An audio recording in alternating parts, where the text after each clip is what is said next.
Maayong adlaw sa tanan, no. Alam niyo sa totoo lang, no. Um, itong mga nangyayari ngayon dito sa Davao City, no, na yung miniting yung mga barangay kapitan, no, para isyabotahe yung project ni PBBM na mga bigas, okay? Para masira si PBBM sa mga tao. Okay? And ganun kayo maglaro sa totoo lang, no? Ako I try to be good. I try to understand kasi naman iba-iba naman tayo ng konsensya eh. Kayo wala kayong konsensya. You are more on sa pamumulitika. Kayo puros kayo revenge yung mga nasa isip nyo. Pero kung tutusin, kayo ang nag-umpisa sa apoy. Tapos, tinapos lang, it is because marami na ang apektado. Alam mo yun? Ganun kayo ka-manipulator. Okay? Katulad yung sa akin, no? Alam nyo kasi, sa totoo lang, no? Kami yung dinala dito sa Davao City.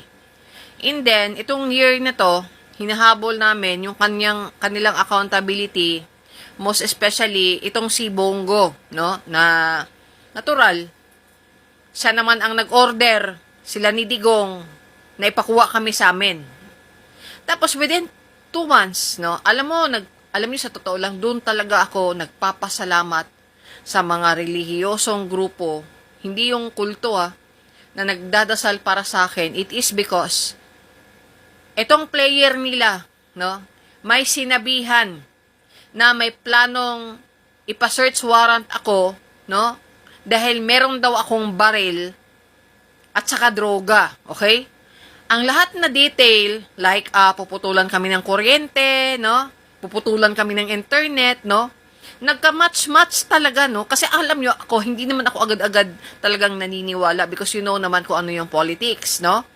Pero lahat-lahat, nagka-match. Okay?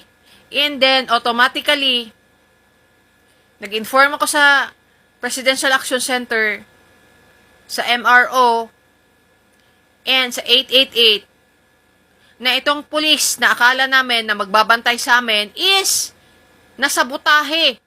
No? Kung hindi ka ba naman bobo, asawa pa ng pulis, yung player ninyo. Alam nyo, sa totoo lang, talagang kailangan talaga natin na maniwala sa body instinct natin. Kapag alam natin mabigat yung tao, wag na tayong umano pa. It is because dito sa Davao, hindi mo masasabi ang mga taong loyalista dito. Dahil ang totoong loyalista dito, takot, tahimik, at hindi nagsasalita. Pero yung mga nagkukunwari dyan, no? Kunwaring matapang-tapangan, alam ko naman na sa script yan eh. Okay? Biro mo, bigla kang babaliktad na wala kang rason. Alam nyo, bago kayo magalit sa akin, okay? Alalahanin nyo muna, no? Pinagbigyan ko lang kayo ng chance like nung 2015, nung in-extort kami ni Benjamin Go na pinsan ni Bongo. Okay? Dahil nga sa nagkaroon ng away between sa itong mga tao ni Trillanes, kaya napadpad ako sa inyo. Sa totoo lang. Okay? Tapos ngayon, 2028, tang-ina ninyo, no? Kailan pa kaya kayo kunin ni Lord, no? Yung pagkatapos nung yung pag-ano sa akin, no? Pag-attempt sa buhay ko, tapos pag-blackmail, no? Nag-a-attempt pa talaga kayo, mga putang ina kayo. Alam mo, sa totoo lang, Inday Sara, no? Hindi mo ako pwedeng madala-dala pa sa, alam nyo yun, style na mga KOJC dito, itong mga leader walang ano yung mga member dito, actually, biktima ang mga member. Itong mga tao ni Kibuloy, na tao ninyo. Okay? Mga player ninyo ba? Linti. Alam ko na, kabisado ko na yung lahat ng mga kilos ninyo. Ni Bongo. Okay? Katulad nun, no? Pinakalas na ginawa ninyo. Nung nagsabi, ma'am, kailangan talaga namin putulan kayo. Sige, putulan nyo. Hinayaan namin. Then, the second day, lumabas talaga ang lahat ng mga info na sinabi sa akin. No? Dahil hinahabol ninyo na mawala tong CCTV, mawala tong kuryente, ang internet para mawala tong CCTV kasi meron kayong plano na itanim ebidensya ako at saka itanim ebidensya. Kasi yung tanim witness nyo, wala, sunog na. Putang ina ninyo.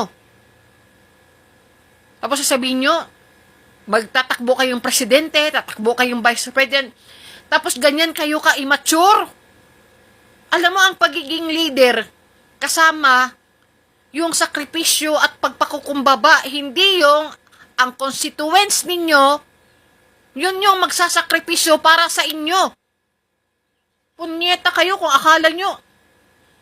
Ito naman si Pulong, akala mo kung sino magsasabi na, ang legacy, corruption, makaingon na lang gikog hilas. It is because alam ko ang corruption. Lalo na nung time, pandemic. Lalo na yung mga laro ninyo sa Pogo. Laro ninyo sa custom. Putang ina ninyo. Ang dumi-dumi ng pagkatao ninyo.